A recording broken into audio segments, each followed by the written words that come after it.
Tommy Best, and you're listening to today's Boondoggle. This is Mark Metcalf, and you are listening to today's Boondoggle with Bailey on Domain Cleveland Radio. You are listening to today's Boondoggle with Bailey on Domain Cleveland Radio. Yes, Kato Kalin listens to this all the time. Welcome to today's Boondoggle. Now here's your host.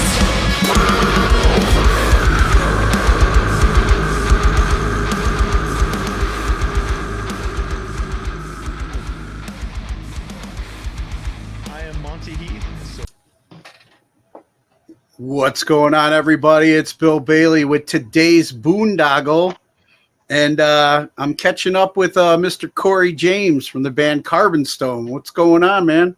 What's up, brother, man? How you doing? I'm good, man. Good. Yeah, we didn't get an opportunity to chat at Inkcarceration, but we'll do a follow up. We get to talk about your experience there and everything. Oh, hell yeah! But usually when I have people on for the first time, I like to get a quick background. So do you remember what you originally wanted to be when you grew up? Oh, man, way back in the day when I was a little kid, I wanted to be an astronaut. Nice. When I was a kid, like, I don't know, 5 years old, I was like, I want to be an astronaut. And yeah, that fell away pretty quickly. Awesome. And then when was it that like music came into the household, and who were some of like your first earliest influences?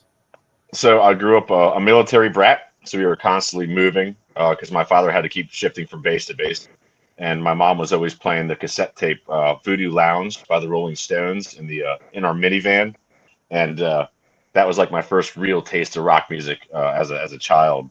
And then early teens, I found the band Korn. And that's where it was kind of like game over. And I was like, I have to pursue music in some shape or form. So I'll give it to those two artists. Nice. And then when was it that you were like, I mean, obviously you got inspired hearing that, but when was it that you actually started like pursuing music and playing and writing?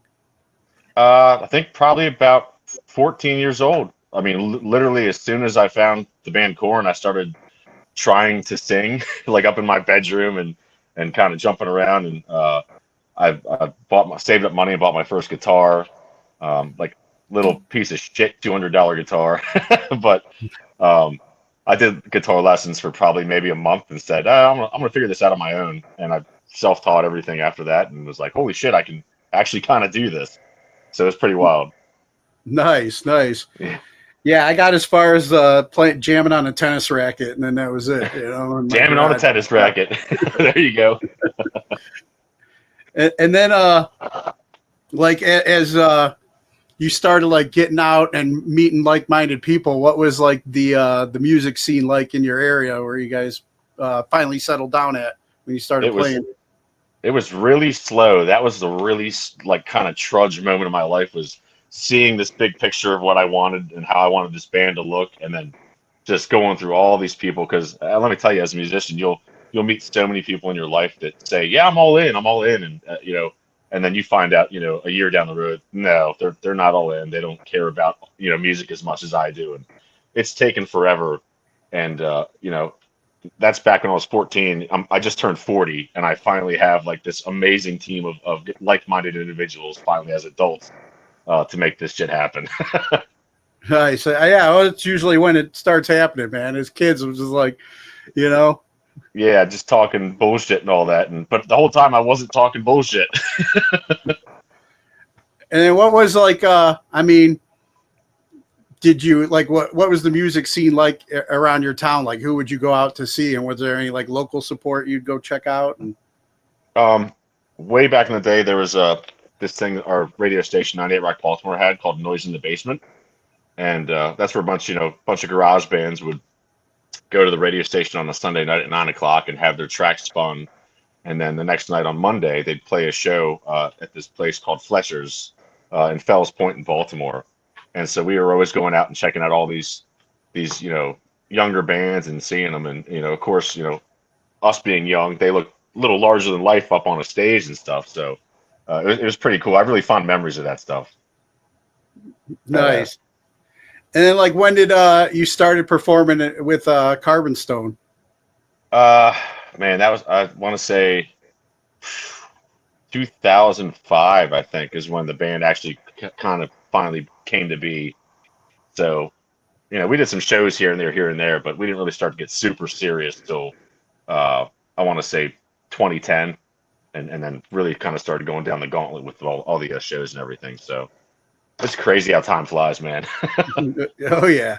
And then like what was the inspiration behind the name? So the band name was actually originally called Carved in Stone, like a tombstone or a headstone. And I had a really, really big party at my apartment, and I got really wasted, and I was excited to tell all my friends the new band name, and I was so drunk that I slurred it out as Carbonstone, and a buddy repeated it back to me. He was like, Carbonstone, and I was like, holy shit, that's got to be the name now. So total accident.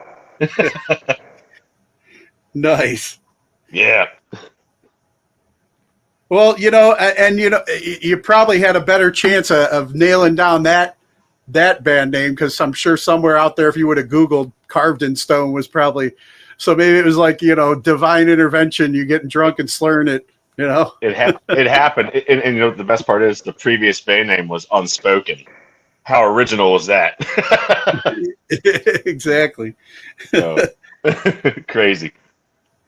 And then, like, I was reading on your bio, it's like, talking about like the band being more than just a band, but like, a resurrection, forged in trauma, rebuilt through defiance, and reborn in fire. What explain, like, that, like, what kind of stuff and obstacles have you guys like dealt with to finally get this machine you got today? So basically, back in 2014, the whole thing kind of went on a hiatus. I was burned out. Everybody was burned out, and we brought it back in, I think it was late 2018. And I wasn't super serious about it. I just wanted to bring it back and test the market, see how well it performed. And then it wasn't until 2021 where everything kind of just exploded, and we were like, all right, let's really make something out of this. And there was a point I almost quit music entirely during that hiatus. So the fact, that all these crazy achievements have happened just in the mere 4 years that we've kind of been full blown going, it's been pretty wild to see. I fell in love with music again when I was actually recording guitar for my wife in the studio for her project, Anoxia. And that's when it all just kind of re-clicked in my head. And I was like, not getting younger, and we never know what's going to happen in life. So let's just pour everything into this and see what we can make happen. And that's where we are now. Nice. Yeah. I've heard some of these stories before where people are just like burnt out, and like the music industry has burnt them, and they're just like, oh, the love gets taken away. Like, was it something similar to that? Yeah. Yep. Exactly. I mean, when you're constantly playing shows and you're constantly having to sell pre-sale tickets and all this stuff, and you have handfuls of fans that say they're coming, and then last minute bail, and you don't match that ticket sale. This is all the way back in 2014. It pisses off the venue and the club owners and all this stuff, because there was guarantees involved, and we just got so sick and tired of that shit. But thank God that hasn't really been an issue lately. Thank you, God. Yeah. So I want to talk a little bit about like your album Dark Matter. Like, what was the inspiration for that, and like the theme behind it? So that was all suppressed rage and all that crazy shit from that hiatus, and all these it was a long time, 2014 to 2018 to 2021. It was all really kind of suppressed stuff, and we teamed up with our really good friend Tony Corelli, he's our synthist, but he's also a really big producer. And we were finally able to get all the really cool digital electronic elements to our sound that I've always wanted to have. But it's just kind of that album wrote itself like 1,000%, and that was so beautiful to see that happen. And I revisit it from time to time and just listen to it. I'm like, it's really cool, man. I'm really proud of it.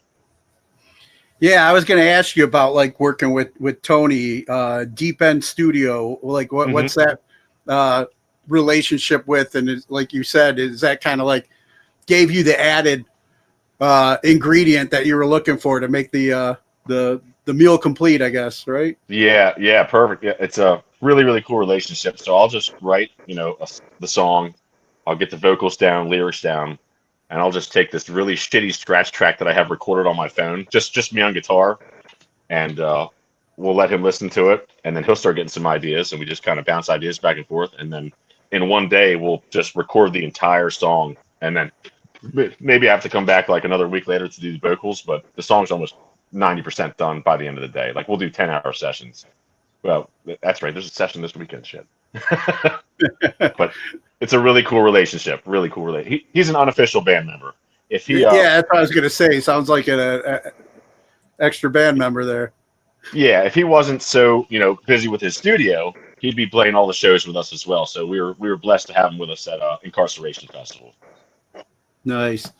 Yeah. Now, I just had me thinking here. Like, I mean, you went through that hiatus. You were dealing with the the negativity or whatever, and then you were like, you got energized to come back. And it sounds like during that time period, as you guys were like coming back, the world got put on timeout too. How did that like affect your like state of mind, I guess, and the band's progress? So the really crazy part about that was because that was 2020. So yeah, fast forward less than a year is when really kind of clicked in 2021. But at that point, it was just about doing the Dark Matter album. I wasn't even really thinking ahead for doing any shows. So I mean, we were blessed in that sense as well because just watching the entire music industry and entertainment industry just tank because of COVID, man, it was gut wrenching to see that and see a lot of our peers out there just struggling to pay their bills and shit. And we really dodged a bullet with that. And I'm very thankful that happened for us because holy hell. Yeah. I mean, I just was imagining like, all right, you were out, it pulled you back in kind of like the mob and stuff. But then it's like, damn, is this ever going to like, are we ever going to get to play this live? It's like, I can't imagine what kind of like stuff was, going through your head, but it sounded like it was, the time kind of worked out for you guys, to really focus on the album and then getting it out there. Like, I mean, how's the reception been? Oh, the reception was great. I'm still blown away. We've had a bunch of fans going and getting tattoos of the band name on them because of it. Was just that's so wild. Still wild to see that shit. It's so awesome.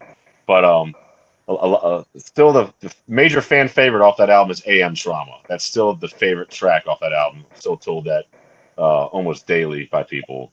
And Hush, it was another fan favorite. But yeah, the reception was incredible. I think we're well over 1 million streams on that now. So thank God. Yeah, that's what I was reading too. So it's like that obviously helps, today in the streaming, the digital age. You're not moving CDs, really hard copies as much. It's like, people are looking at those streams. What was was it like a pleasant surprise that you guys got that many listens, or was just like how was that feeling? Yeah, no, that was a phenomenal feeling because again, we've never been so serious about, or more serious about the project before. So seeing that traction actually happening was kind of like, holy shit, we really do have something here, and let's keep pushing as hard as we can to see how far we can take this. And again, that's still what we're doing to this day. Every day is waking up and saying how much more further can we push the project to see what happens. And then stuff like that obviously helps get eyes on you, like the team behind like Inkcarceration. Obviously that helps as well. How did that come together for you?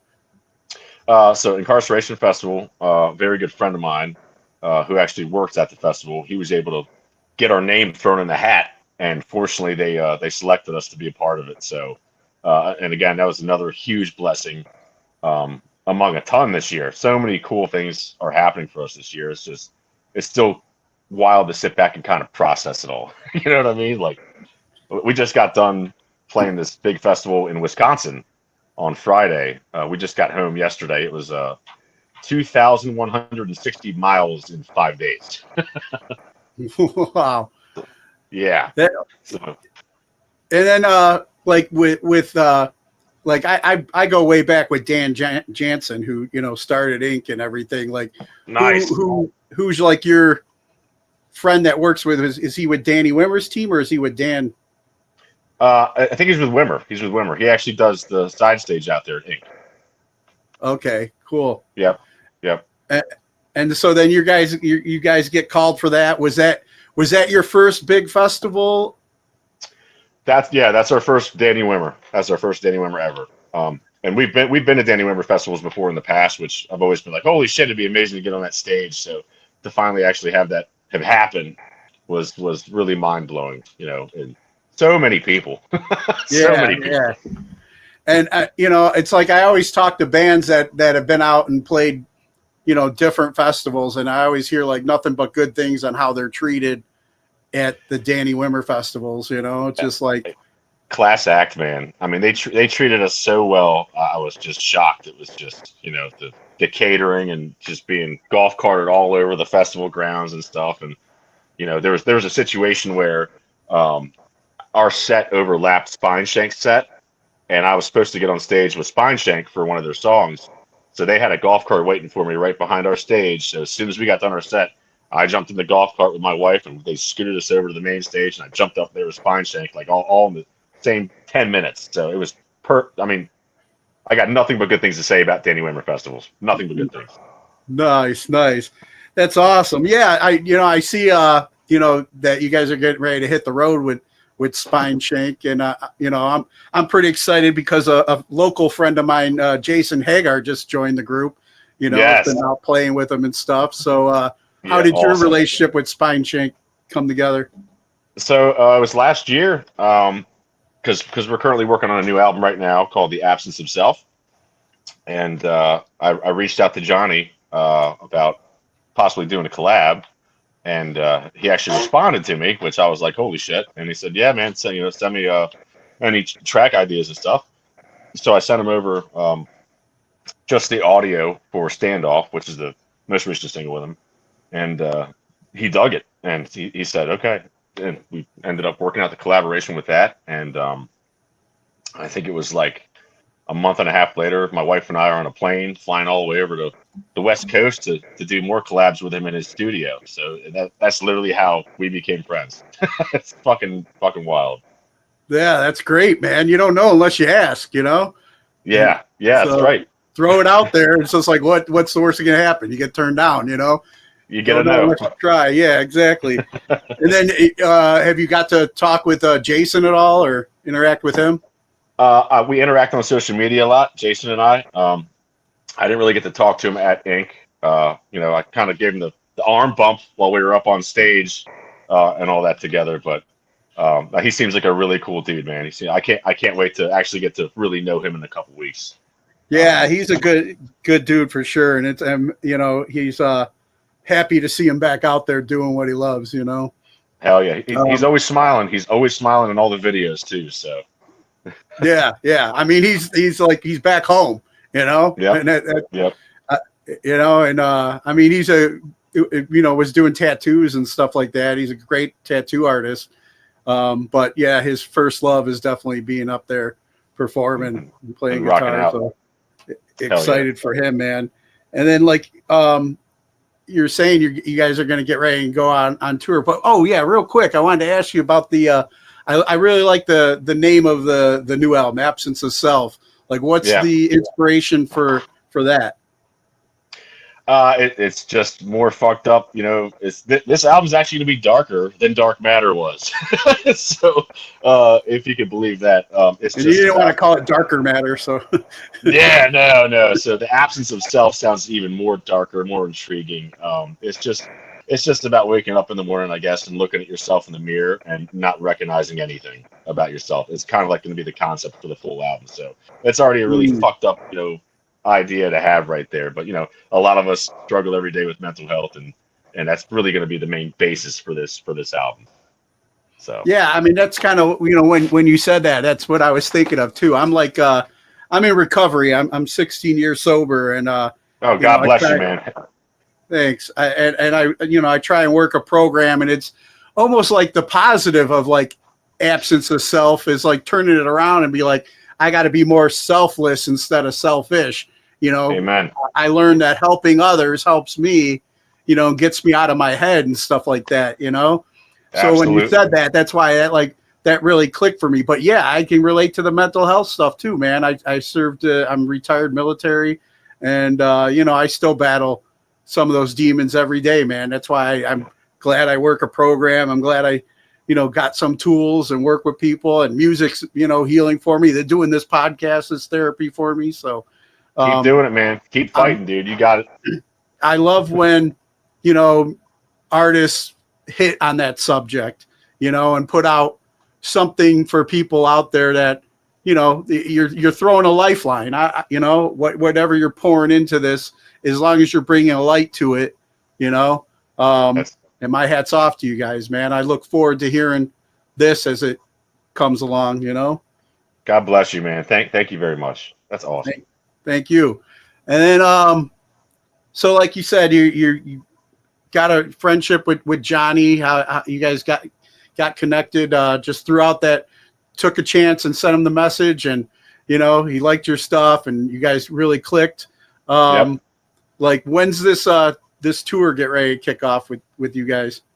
2.5 weeks actually. So we leave for New Orleans on September 3rd, and I believe the first show of the tour is September 5th at, I think it's called Southport Hall, I believe. Correct me if I'm wrong.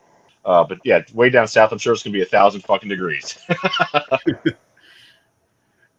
Well, yeah. I mean, September. Hopefully, it starts cooling down a little bit, but we'll see. You know. Right. But I didn't like check the tour thing. Any chance of you guys coming to Cleveland? I know Jason would love that. You know, do a show locally. I don't think there's an Ohio stop. I could be wrong. I know we're doing Bloomington, Illinois. I know we're doing that. Yeah, I don't think there's an Ohio stop. I'll have to double check that for you. All right. Yeah, because I'd definitely love to catch you guys again. Yeah, hell yeah. And then you said you were talking about the putting in the hours at the studio, and you got some time coming up this weekend. Is that like prepping for the tour? No, or that's just some of the new music. Right, new music. Dropping some vocal tracks actually on one of the almost finished tracks. So we have a handful of songs that are pretty much done, already recorded, vocals done. So it's, you know, we're slowly working through it. We were originally going to drop the album this year, and then we got put on the tour, so we had to kind of halt it. And we're looking at like a maybe first quarter 2026 release, or maybe mid 2026. But you know, we don't want to rush it. Obviously, definitely don't want to rush it. No, I mean, like I said, you won me over already with the title and the concept. So it's like I want you guys to make it perfect, man. You know. Yes. Awesome. Put in the work that it needs to be done, because I have a feeling it's going to affect people's lives, man. So I'm excited about that. Oh man. And then like for fans out there that might be new to hearing you guys and kind of want to like hear when the album comes out and what else you guys are up to and stuff, where would you send them? Man, you can find us anywhere. Facebook, Instagram, all the music's on Spotify and Apple Music, and you know, and we're the only band in the world called Carbonstone. So if you type Carbonstone in, you'll find us. See, that's why you had to be drunk and say it, because Carbonstone, I'd be looking at, you know, finding all kinds of them. It worked out. It really is fate. Yeah, it was fate, man. Hell yeah. So, well, hey, before we get ready to wrap up, I want to ask you a couple questions that I normally ask guests that I have on here. Sure, brother. You were talking about, you know, growing up as a military brat, traveling, hearing the Stones, and then Korn catching your ear and really like setting the rocket ship off. But like, who are your like top 3 artists that you're listening to today? Oh, that's such a tough question. Top 3 artists. Okay, so number 1 would be the band Oomph, OOMPH. They're a German band. They've been around since the late 80s. They actually influenced the band Rammstein to become a band. Oh, okay. I'll have to check them out. Yes, they're very good. They're industrial gothic new metal. You will like them. I promise you. If you like our sound, you'll really like them. So they're my number one. I'm still listening to Static X. Can't go wrong with Static X. And I still revisit the classic band Orgy, which is also the guys from Julian K. So Yeah, I'm nice. still listening to those records from way back in the 1999, 98. Nice. Crazy. And then what class talking about like kind of things that you wish you would have learned when you were before you finished school, but what class you feel you should be mandatory today before graduating high school? Credit and how credit works, credit usage. It's a really simple concept, and it still blows my fucking mind that's not in schools, because that is a real world. It's major, it's massive. Everyone has to deal with it.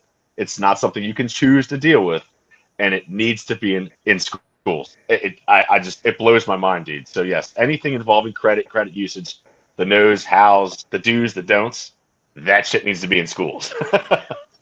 Dude, that's like the number one. I always get something like with, personal finance or taxes and stuff. It's like, why don't they teach us that stuff?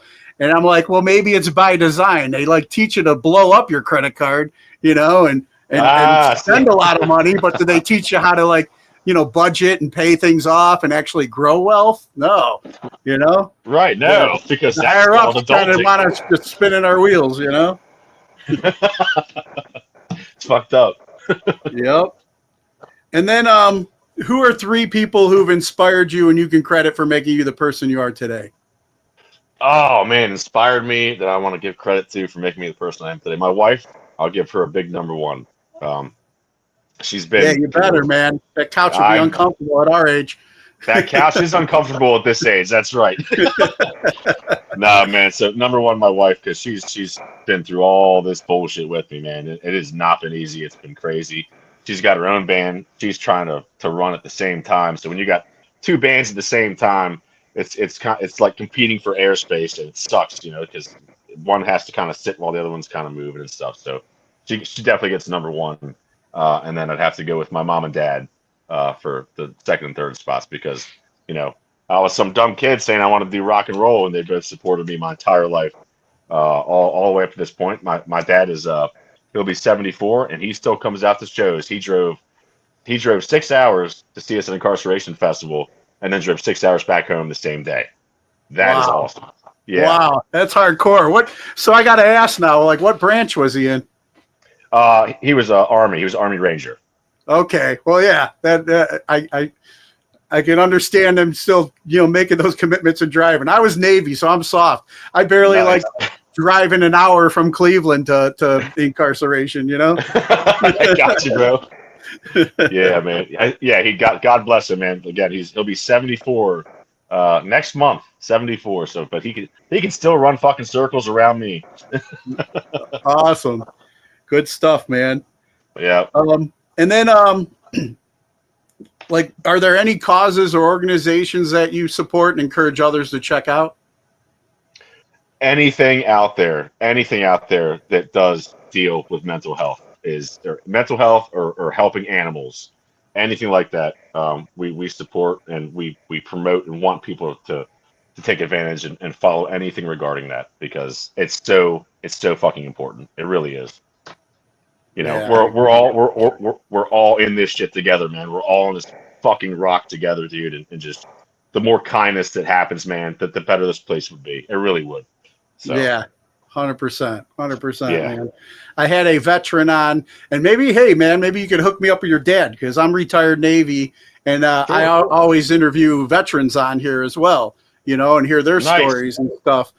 But I had an Army veteran on yesterday, and one of the questions I ask always is this, like, kind of like, what's your pet peeve with civilians since transitioning out of the military?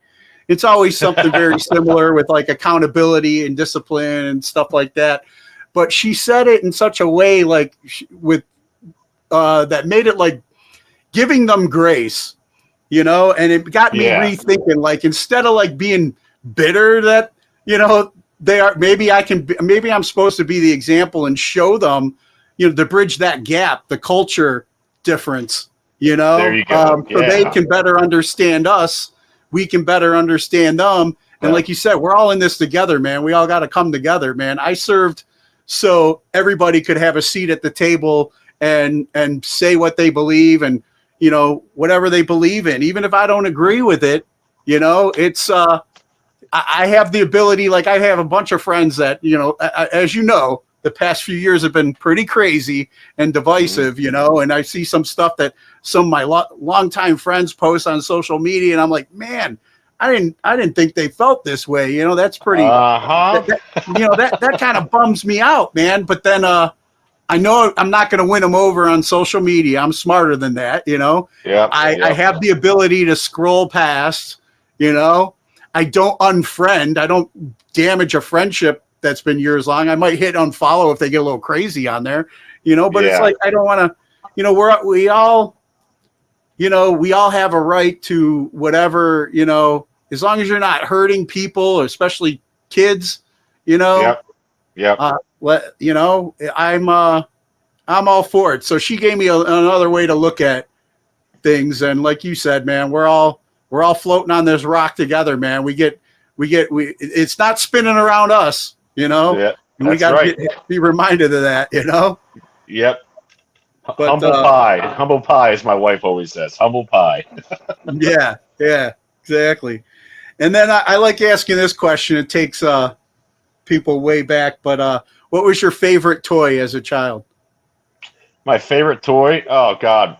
First thing that comes to my mind. This is so fucking stupid. Do you remember the food fighters? The little French fry food fighters or the burger food fighters? They were like military. It was so ridiculous. Those are my favorite toys as a kid, man. My grandparents actually went out and bought it for us, me and my brothers, when we were kids, and Nice. little military French fry guy and burger French. It was so crazy. Nice. But it's fond memories, so that's why. Exactly. If it pops up right away, there's a reason, Yep. So, and then speaking of the military, not counting the food fighters, but any message you have for our military members that are currently serving overseas? Man, God bless every single one of you. God bless every single one of you, and thank you for helping to keep us safe, keep the nation safe, and keep all the American public safe. And we're nothing without y'all. God bless you. Awesome, man. Hey, well, Corey, man, it was great talking with you, man, and getting to know you. And I'm definitely looking forward to the Absence of Self, man, as that develops. So I'll be following on. Any of the new singles drop yet for that, or on? Standoff, the one with Johnny Santos from Spineshank. So that one's already out. Okay, cool. I'll have to go check that out, man. I'm looking forward to it. And then before I let you go, you mind doing me one last favor? Sure. Mind cutting a promo ID for the show? Just introduce yourself, and you're listening to today's Boondoggle. Yeah, sure. You ready? Yeah. What's up, everybody? Hold on a second. What's up, everybody? This is Corey James from the band Carbonstone, and you are listening to today's Boondoggle. Awesome. Corey, man, thanks a lot, brother. It was good talking with you, man. And hopefully you guys come through Cleveland. I get to catch you again. Likewise, brother, man. It's been awesome, dude. Thank you very much for having me. All right, you take care. You too.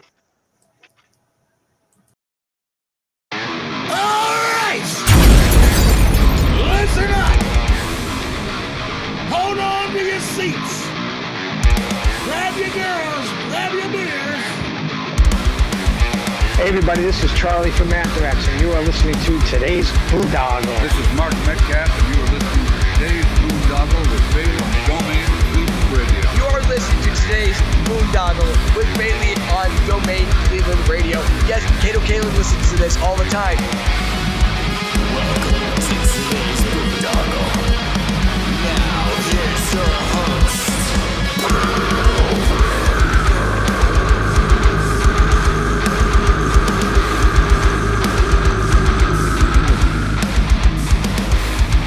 I am Monty Heath, This is one Heath, and you are listening to today's Boondoggle. Hey, what's up? It's John from Skillet, and you are listening to today's Boondoggle on Domain Cleveland Radio. Fasten your seatbelts.